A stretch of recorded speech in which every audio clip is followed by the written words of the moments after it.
पूरे देश में पेट्रोल सस्ता, राजस्थान में महंगा क्यों? बीजेपी की सरकार बनी तो सस्ता कर देंगे पेट्रोल डीजल।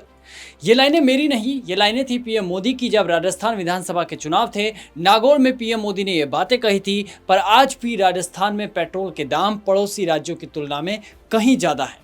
ऐसे में सवाल ये कि युद्ध के हालात के बीच माना कि देश में आर्थिक संकट है, पीएम ने अपील भी की है और जनता भी इस अपील को समझ रही है, पर क्या राजस्थान में सीएम भजनलाल शर्मा जनता को तोहफा दे सकते हैं? क्या राजस्थान में पेट्रोल और डीजल के दाम और कम हो सकते हैं? चलिए आज आपको पूरा गणित समझाते हैं, पर उससे पहले पीएम का यह बयान हर राजस्थानी को सुनना चाहिए और प्रदेश के नेताओं को सुनाया भी जाना चाहिए ताकि उन्हें अपना वादा याद रहे।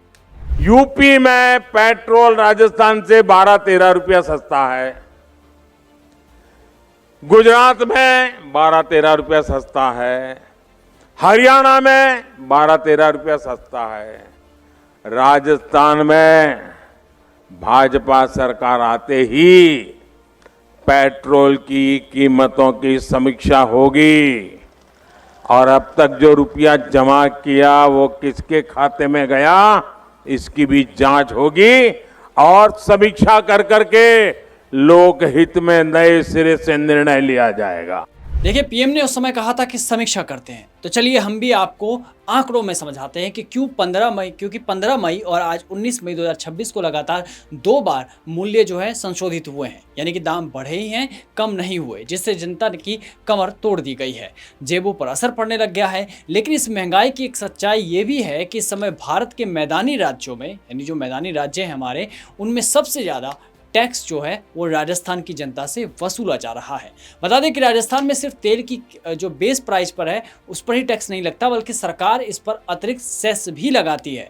जरा इस आंकड़े को समझिए। अगर पेट्रोल पर टैक्स की बात करें तो राज्य सरकार इस पर 29.04% वैट वसूलती है। इसके अलावा प्रति किलोमीटर 1500 रुपये यानी कि 1.5 रुपये प्रति लीटर रोड डेवलपमेंट सेस अलग से वसूला जाता है। कुछ ऐसा ही हाल है डीजल का। डीजल पर 17.30% वैट के साथ प्रति किलोमीटर 1750 रुपये यानी कि 1.75 रुपये प्रति लीटर रोड डेवलपमेंट सेस वसूला जा रहा है।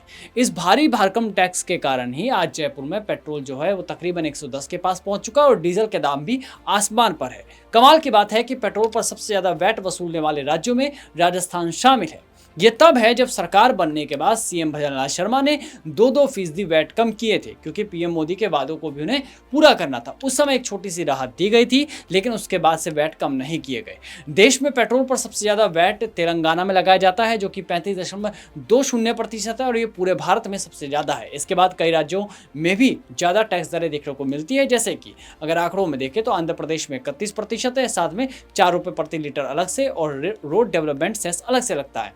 केरल का भी यही हाल है। केरल में 30.08% है, 1 रुपये प्रति लीटर और अन्य सेस लगते हैं। कर्नाटक में 29.84% और राजस्थान में 29.04%, यानी कि चौथे नंबर पर हमारा राजस्थान है, जिसमें रोड डेवलपमेंट सेस अलग से लगता है। 5वें पर है मध्य प्रदेश, जहां बीजेपी की सरकार है। 29% टैक्स वहां पर भी लगता है, वैट लगता है, साथ में 2.5 रुपये प्रति लीटर प्लस में 1% सेस जो है वहां पर भी लगता है। उड़ीसा में 28% है, महाराष्ट्र में 25% और वहीं मणिपुर में 25% है।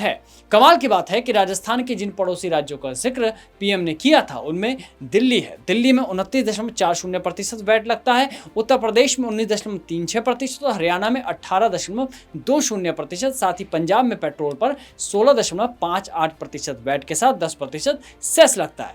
अब इस टैक्स के खेल में जो सबसे ज्यादा झेल रही है वो है राजस्थान के सीमावर्ती जिले, खास तौर पर श्री गंगानगर और हनुमानगढ़।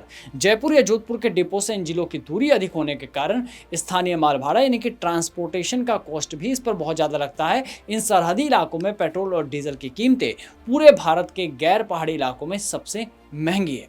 मतलब अगर हम सरहदों को हटा दें, क्योंकि पहाड़ों पर पेट्रोल पहुंचाना भी एक चुनौती भरा है, तो उन सबको हटा दें तो सबसे ज़्यादा जो पेट्रोल की कीमत है वो श्रीगंगानगर और हनुमानगढ़ में है।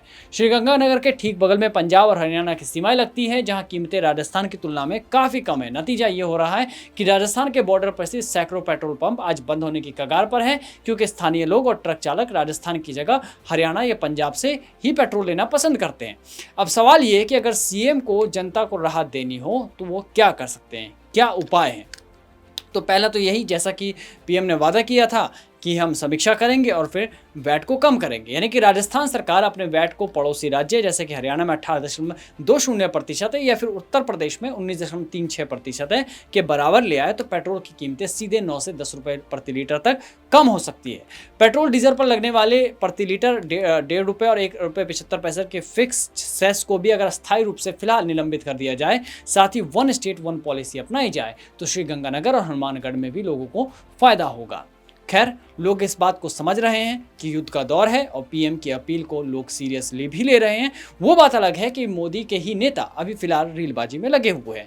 कोई साइकिल पर निकला है, किसी ने काफिला कम किया, कोई बस में निकला तो कोई मेट्रो में, लेकिन ये दौर विपक्ष के लिए भी मौका लेकर आया है। कुल मिलाकर अगर हमारे यशस्वी भजनलाल जी चाहें तो अभी भी पर्ची निकाल सकते हैं, मतलब एक आदेश निकाल सकते हैं और विपक्ष का मुंह भी बंद कर सकते हैं, साथ ही जनता को राहत भी दे सकते हैं। कम से कम सेस हटाकर तो दिया ही जा सकता है। खैर, राजस्थान में ना तो चुनाव है और है भी पंचायत चुनाव, तो वो नवंबर दिसंबर से पहले होते हुए नजर नहीं आते। ऐसे में जनता को क्या सरकार राहत देगी, ये एक गंभीर सवाल है।